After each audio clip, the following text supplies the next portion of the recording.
네, 피트 홍석재입니다. 오늘은 트레이너들이 기본적으로 측정 평가하는데 필요한 단위에 대해서 조금 더 설명을 드릴 겁니다. 바로 내가 몇 리터의 산소를 섭취하면, 옥시데이션 하면 몇 킬로칼로리가 쓰여지는지를 알려드릴 거예요. 바로 말씀드리면 1리터의 산소를 옥시데이션 하면, 사용하면, 섭취하면 같은 말입니다. 5킬로칼로리가 소비됩니다. 그러면 내가 10리터의 산소를 썼다면, 운동하는데 몇 킬로칼로리를 소비할까요? 50킬로칼로리를 소비하는 겁니다. 너무 쉽죠? 근데 우리가 조금 헷갈리지 말아야 되는 게 있습니다. 킬로칼로리와 칼로리입니다. 1000칼로리는 1킬로칼로리입니다. K가 붙으면 1000의 차이가 있죠. 그리고 밀리리터로 저희는 많이 계산을 하는데, 정작 칼로리 계산할 때는 또 리터로 계산을 해요. 그래서 우리가 1000ml를 썼다 하면 1000ml는 1리터죠. 우유 1리터는 1000ml입니다. 500ml 두 개 있으면 1리터. 그쵸? 그래서 밀리리터랑 리터는 1000 차이, 킬로칼로리랑 칼로리는 또 마찬가지로 1000 차이가 있다라고 보시면 되고요. 우리는 칼로리 소비에 대해서 운동에서 이야기를 많이 하는데요. 일반적으로 운동의 양, 운동의 볼륨, 이걸 트레이닝 볼륨이라고 그러죠. 유산소 운동 평가의 트레이닝 볼륨을 우리는 킬로칼로리로 표현하고 있습니다. 제가 나중에 말씀드릴 거지만, 운동을 통해서 소비한 킬로칼로리가 밥을 먹어서 섭취한 킬로칼로리랑 세임하다, 이렇게 같다라고 표현하는 거는 운동의 가치를 좀 저평가하는 거고요. 거기에 관련돼서는 좀 나중에 한 번 더 말씀드리겠습니다. 자, 그러면 킬로칼로리와 리터를 알았어요. 그럼 우리가 이제 대사 계산에서 필요한 것은 몇 밀리리터의 산소를 썼느냐라는 것들을 계산하는 겁니다. 그리고 그 리터를 알면 당연히 소비한 킬로칼로리도 알게 되는 거죠. 우리가 일반적으로 자전거를 타거나 러닝머신을 타면 거기에 이제 몇 칼로리, 몇 킬로칼로리 이렇게 써 있습니다. 그게 이제 기본적으로 체중 70kg나 75kg 정도를 기준을 잡아서 알려드리는 거예요. 체중이 적은 사람, 많은 사람은 차이가 있겠죠.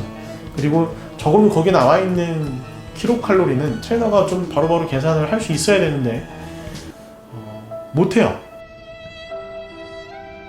너무 간단한 건데 모르고 계셔서 좀 하나하나씩 짚어드리고, 그래서 저희가 측정평가사라고 하는 자격증도 만들게 된 것 같습니다. 기본적으로 시속 10km/h로 체중 70kg인 사람이 10분 동안 달렸어요. 몇 칼로리 소비했을까요? 몰라요. 네, 한 5초? 좀 여유있게 하면 10초면 계산할 수 있습니다. 그런데 그걸 몰라서 대답을 못해요. 그냥 트레드밀 보세요 이렇게 이야기하니까 그런 것들을 좀 알려드리는 겁니다. 아마 다다음 시간 정도 되면은 가볍게 계산할 수 있지 않을까 생각되고요. 먼저 이제 운동 처방, 트레이닝에서 가장 운동 처방의 기본 단위죠. 매츠입니다. 매츠. MET라고 대문자 MET로 써 있어요. 이 매츠로 이제 운동 당량을 보는 거죠.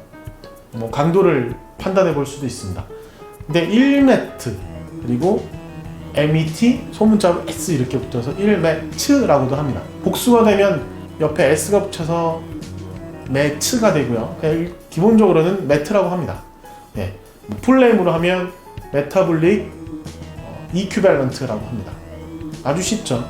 우리는 이렇게 가만히 있을 때요.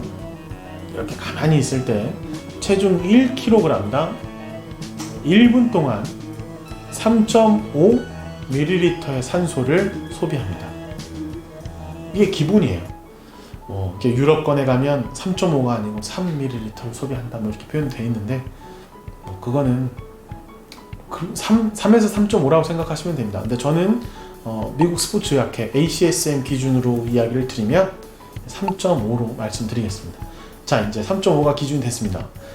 1분 동안 체중 1kg인 사람이 3.5ml의 산소를 가만히 있어도 소비합니다. 이걸 기준으로 1매트, 1MET, 1매트라고 기준을 합니다. 저는 솔직히 이렇게 매트값 갖고 기준하는 걸 별로 헷갈려 하는데 밀리리터 퍼 킬로미터 퍼 이런 이 단위가 더 좋아요. 근데 기본적으로 알아야 되니까 MET 매치라고 하고요. MET는 매트입니다. 매트 1매트, 2매트, 2매트 이렇게 되죠. 1매트의 기준은 가만히 있어도 소비되는 분당 1kg당 산소의 밀리리터량으로 계산하면 됩니다. 자, 그럼 계산을 한번 해보겠습니다. 1분당 1kg당 소비되는 산소의 양은 3.5다. 그쵸?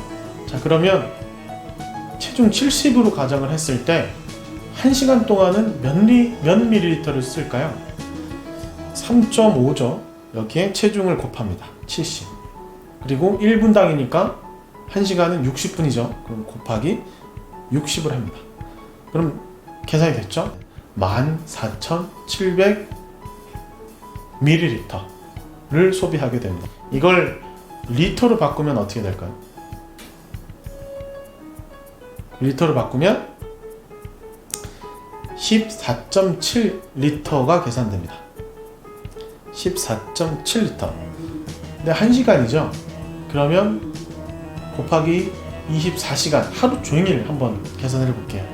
곱하기 24 하면 352.8리터가 됩니다. 한마디로 체중 70kg인 사람 기준으로 봤을 때 하루 24시간 동안 소비하는 산소의 양은 352.8리터가 됩니다. 근데 우리가 아까 뭐라 그랬죠? 1리터의 산소는 5kcal를 소비한다고 그랬습니다. 그러면 여기에 너무 쉽습니다. 그냥 곱하기 5를 합니다. 자, 곱하기 5를 하면 kcal가 됩니다. 소비하는. 자, 다시 계산하면 체중 70kg인 사람이 하루 종일 아무것도 안 하고 가만히 있으면 1764kcal를 소비하는 겁니다. 물론 뭐 여기서 근육이 좀 많은 사람은 조금 더 소비하고 근육이 좀 적은 사람은 덜 소비하게 됩니다. 근데 그런 기준들은 나중에 하고요. 아주 기초적인 이야기를 드리는 겁니다. 그래서 우리는 이런 산소 소비량을 가지고도 킬로칼로리를 뭐 시간당 혹은 원데이 뭐 하루 이렇게 계산할 수 있고 이걸 킬로칼로리로 계산할 수 있다. 그래서 이런 것들을 좀 알고 있으면 도움이 됩니다. 솔직히 인바디 측정을 해서 나오는 계산값도 뭐 표준 체중에서 이제 근육량 대비해서 뭐 미세 전류를 보내서 전도되는 거는 뭐 근육으로 보고 전도가 잘 안 되는 건 지방으로 보고 그 근육량을 기준으로 이제 대략적인 대사 계산을 해서 몇 킬로칼로리 정도 BMR 기초대사량이 된다 뭐 이런 이야기를 하는 겁니다. 마찬가지죠. 저희는 이제 더 기초적인 것으로 체중으로만 계산하는 거지만 만약에 상담을 한다라고 하면 그냥 체중으로만 봤을 때 이 정도 나와야 되는데 인바디 검사를 했더니 기초대사량 BMR이 뭐 이 정도 나왔습니다. 그래서 더 좋네요, 더 나쁘네요. 뭐 이렇게 가볍게 비교해 볼 수는 있겠죠. 솔직히 인바디 측정하면 뭐 근육이랑 지방이 많다 적다 그 정도만 이야기하면 됩니다. 뭐 그리고 뭐 부종을 측정하죠. 뭐 부종을 측정하기도 하고 밑에 보면 임피던스법 해가지고 뭐 계산하는 것도 있을 텐데요. 그런 것들도 중요하지만 실제적으로 우리가 알아야 되는 거는 체력이라고 말씀드릴 수 있고요. 그 체력을 좀 계산하는 방법, 체력을 측정하는 방법 뭐 이런 것들을 좀 말씀드리려고 제가 이렇게 영상을 찍게 됐네요. 자, 그러면 다음 시간에는 여기에 이어져서 안정시가 아니고 뭐 운동 시에 달렸을 때 대사 계산을 어떻게 하는지 좀 간단하게 말씀을 드리도록 하겠습니다.